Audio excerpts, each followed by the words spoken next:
Oh man, have we just seen the market shrug off a potential World War III conflict Bitcoin? Sitting here at 64.5k, having dropped as low as 60,000 on the news. Was this just a brief panic? Are markets looking now to recover? I'm going to break down the key levels in the charts, plus what I'm doing in this market. If you want to trade any of these moves, you can do so using the exchanges, link in the description, Bybit, Mexi, BitGet. Those are the platforms I'm currently using. Check them out, link in the description. Now, as you can see here, Bitcoin is bouncing quite nicely. It's in a bullish flag pattern. To think that this was the event we had based on the fears of a potential World War III is pretty interesting. If we also jump over to the traditional markets, you're seeing that they're broadly shrugging it off. Strong retail sales and earnings overshadow Iran-Israel conflict. Now, this is an interesting thought because we know that Bitcoin halving is 4 days away. We know that the economy is pretty healthy. We've spoken about the risks that inflation could pose. But this market is saying, I don't care. 74 here on the Fear and Greed Index. This market is saying, I don't care. I don't care what you're saying. We want to stay bullish. The fact that we had what we had over the weekend, and remember, Bitcoin was the only asset class that was open. The traditional markets weren't open. So crypto being a 24-hour asset class actually worked against it. This is very important. We're often told as crypto investors, like, it's so amazing that it's 24 hours. Yeah, if you're astute. The thing with the traditional market is because you have off periods, when there's certain conflicts or issues, market participants, investors, they get to ponder it, right? They got to ponder through the weekend, what is their plan? And then Monday, when the market opens, which is what it's doing now, they got to act based on the data they had at hand, which is really important. Whereas the crypto market, just whenever this conflict was kind of escalating on Friday night, just went, and just farted, right? And so you get these big kind of dumps, obviously, all the leverage in the system doesn't help as well. So this was Bitcoin, right? Bitcoin tanked, it did drop, no problem. But it's interesting that we're still trying to hold our EMA ribbon. In that flush out, this was the flush out. Now, you guys know, whenever we have an extended period here of upside on any asset class or any crypto, I always want to see a consolidation. And we've had that. We've had a very big consolidation. But what comes with big consolidations, guys? After big consolidations, you get big moves. And now we need to decide which move does Bitcoin want to go into. Does it want to pull back and really consolidate? Remember, ever since breaking out, it's not really retested any of these levels, right? It's moved so quickly that it's not come in to test any major weekly support. I mean, the weekly EMA ribbon sits at 55,000. We're miles away from it. This was the pullback we've had based on World War III. It's crazy the strength that is in this crypto market right now. But at the same time, should we be surprised? Should we be surprised that when we are 4 days away from a Bitcoin halving, an asset class which has fooled people time and time again, people have known about Bitcoin but have never been in the market. And there'll be some of you watching this right now that know about the strength of Bitcoin. You've seen the previous 3 halvings. We're now entering the 4th ever Bitcoin halving since 2008. And yet you're still going to sit on the sidelines because you're scared about a conflict. And so you've got to ask yourself, what is your level of conviction?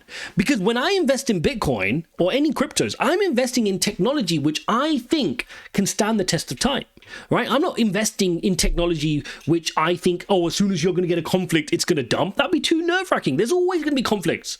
Right? The other year you had Russia-Ukraine. Now you're going to have the tensions going on in the Middle East. There's always going to be something.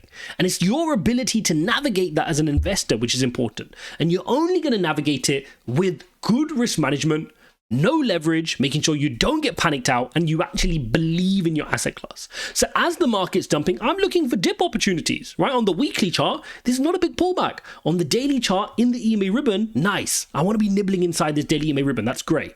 Now, if Bitcoin can bounce, start working its way above some of these levels, then we can start working our way back to the upside. Now, it's very important that if Bitcoin does want to bounce here, and I've said this before here, and I said it before here as well, when it bounces, we need a higher high. Right? It's no good for Bitcoin just to go here and come back over again because we still risk moving to the downside here. Now, it's important that we understand what is going on in the crypto space, right? In the crypto space, the crypto space itself, if you were to isolate it, is very bullish right now. People want to be in the market. I just shared the Fear and Greed Index with you. It's sat at 74. Bitcoin just got its spot ETFs approved in Hong Kong. right? You got the Bitcoin halving days away. It's bullish. But the traditional markets and foreign policy, it's what's providing the spanner in the works.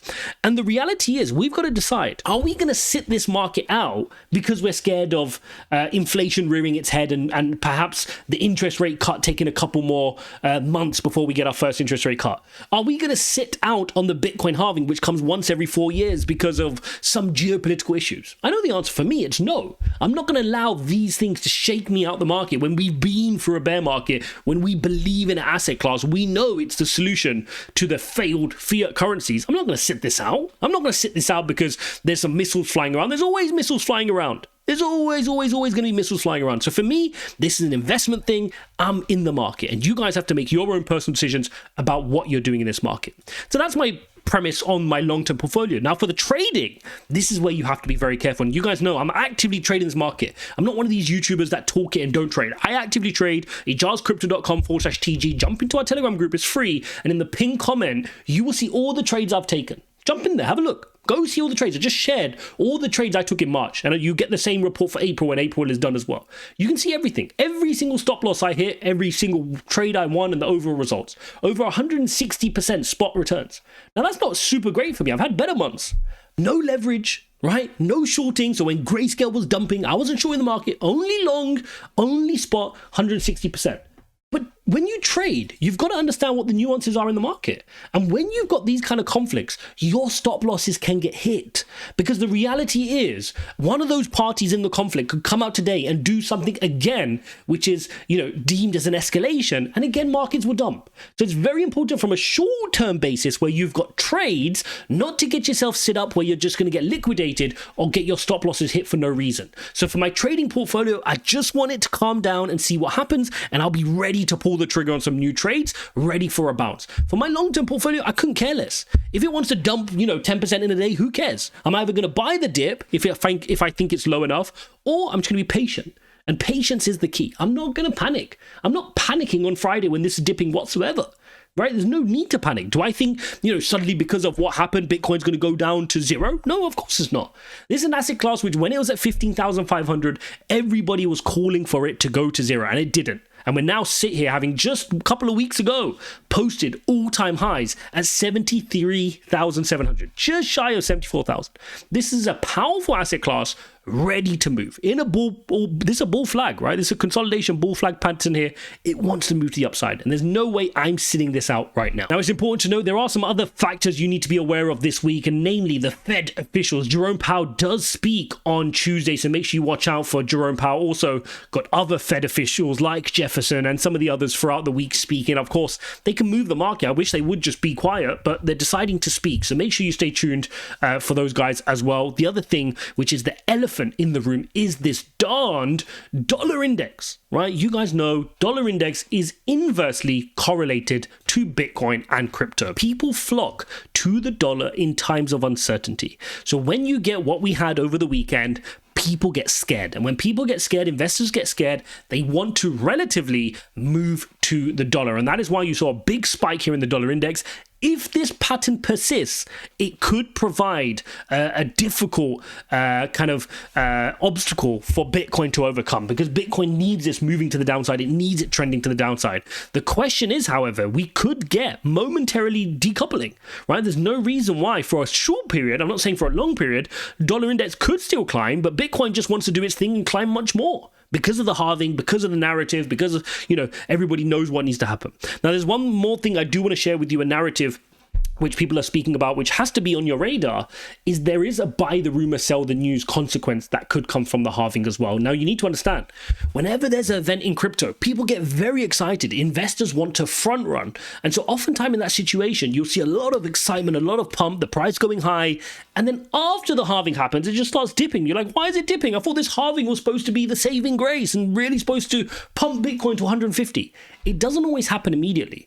Just like you can study the conflicts and see how markets recover quickly, equally with buy the rumor, sell the news. Look at the Bitcoin spot ETF in January.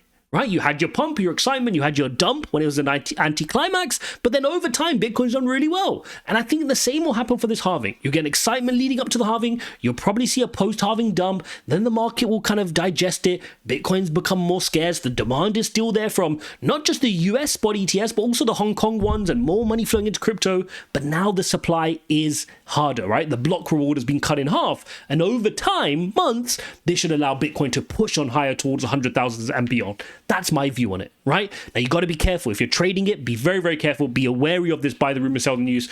Also, be wary of miners, right? Miners at some point may want to sell their Bitcoin. Now, the question is, if you're a miner, do you sell the Bitcoin now or do you wait until after the halving? That's the calculus that the miners are going to have to do, because obviously they're the ones who are biggest impacted by the Bitcoin halving. The Bitcoin halving means your income overnight as a miner cuts in half. So for the miners to make the same money they were making pre-halving, after the halving, they would need Bitcoin's price to double.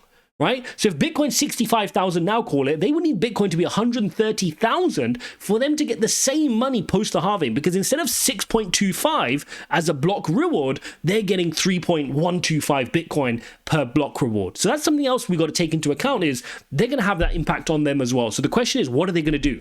Are they going to sit it out and be patient? And maybe a smart miner would, because they'll understand, oh, hang on, supply and demand dynamics, Bitcoin should go up in value. So my 3.125 Bitcoin should start being worth more. Or are they going to panic, have to sell more Bitcoin, more of their reserves to fund their operations? Because remember, miners are a normal business. They've got expenses, they've got employees, they've got warehouse costs, they've got energy costs in dollars. So oftentimes they'll have to sell their Bitcoin to fund those wages. So post-halving, if Bitcoin doesn't instantaneously double to 130,000, they're going to have to sell more Bitcoin to get the same dollars to meet their expenses. So it's an important narrative which we'll keep an eye on post the halving as well, which could have an effect. So there you have it, guys. There is an update on what's going on in this crazy, crazy market. Who would have thought last week we would be staring World War III in the eye, and Bitcoin still holding up above 60,000 US dollars per token. Sometimes you just gotta put things in perspective.